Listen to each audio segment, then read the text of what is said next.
मित्रों नमस्कार, आपका मेरे YouTube चैनल पर स्वागत है। जैसा कि हम लोग इसके पहले वर्णमाला की पहली क्लास कर चुके हैं, आज वर्णमाला की दूसरी क्लास है। इसमें हम लोग वर्णमाला में देखते हैं तो वर्णों को उनके क्रम के अनुसार किस स्थान पर कहाँ रखना है ये हम जानकारी लेंगे। जैसे स्वर, पहला स्वर हो जाता है, दूसरा व्यंजन हो जाता है, तीसरा अयोग वा हो जाता है।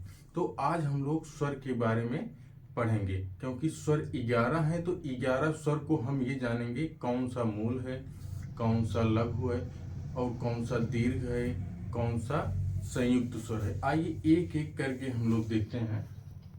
पहले स्वर के बारे में देखते हैं। स्वर वे उच्चारण होते हैं, उच्चारण वर्ण होते हैं जिनका उच्चारण स्वतंत्र रूप से किया जाता है, अर्थात इनके उच्चारण में किसी वर्ण की सहायता नहीं होती है, ये स्वतंत्र रूप से बोले जाते हैं। इनको हम तीन प्रकार से बांट सकते हैं। एक मूल स्वर हो जाता है या लघु स्वर हो जाता है, जिसमें आ होता है, ई होता है, उ और री, चार होते हैं मूल स्वर। इन्हीं से दीर्घ स्वर भी बनता है और इन्हीं से संयुक्त भी बनता है। हम लोग देखेंगे एक एक करके। मूल स्वर में अगर आ को देखते हैं तो कंठ से बोला जाता है, ई को देखते हैं तालु से, उ को देखते हैं ओष्ठ से, री को हम देखते हैं तो मूर्धा या मूर्धन से बोला जाता है। मूल स्वर की बात अभी यहाँ हो रही। इसके बाद दूसरा आता है दीर्घ स्वर। दीर्घ में दीर्घ आ हो जाएगा, दीर्घ ई हो जाएगा, दीर्घ उ हो जाएगा। दीर्घ री का यहाँ पर हिंदी में नहीं प्रयोग होता है, जबकि यह संस्कृत में होता है। अगर यदि हम री को भी यहाँ जोड़ लेते हैं तो स्वरों की संख्या 12 हो जानी चाहिए, इसीलिए हिंदी में 11 स्वर हैं तो दीर्घ री को यहाँ नहीं जोड़ा जाता है। आइए हम इनका उच्चारण स्थान देखते हैं। जैसा कि हमने देखा है, ह्रस्व आ का उच्चारण कंठ से है तो दीर्घ आ भी कंठ से ही हो जाएगा, और ह्रस्व ई तालु से है तो दीर्घ ई भी तालु से हो जाएगा। उसके बाद देखिए उ, ह्रस्व उ ओष्ठ से है तो दीर्घ उ भी ओष्ठ से हो जाएगा। दीर्घ री का हिंदी में प्रयोग नहीं होता, इसको हम यहाँ नहीं देखेंगे।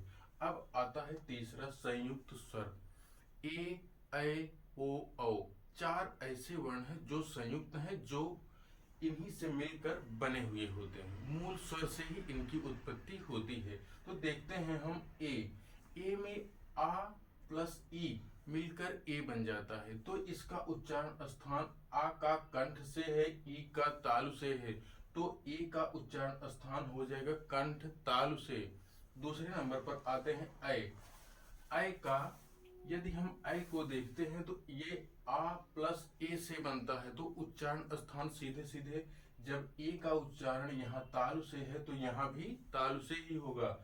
कंठ और ताल आ प्लस ए मिलकर ऐ हो जाता है, जिनका उच्चारण स्थान कंठ तालु से होता है।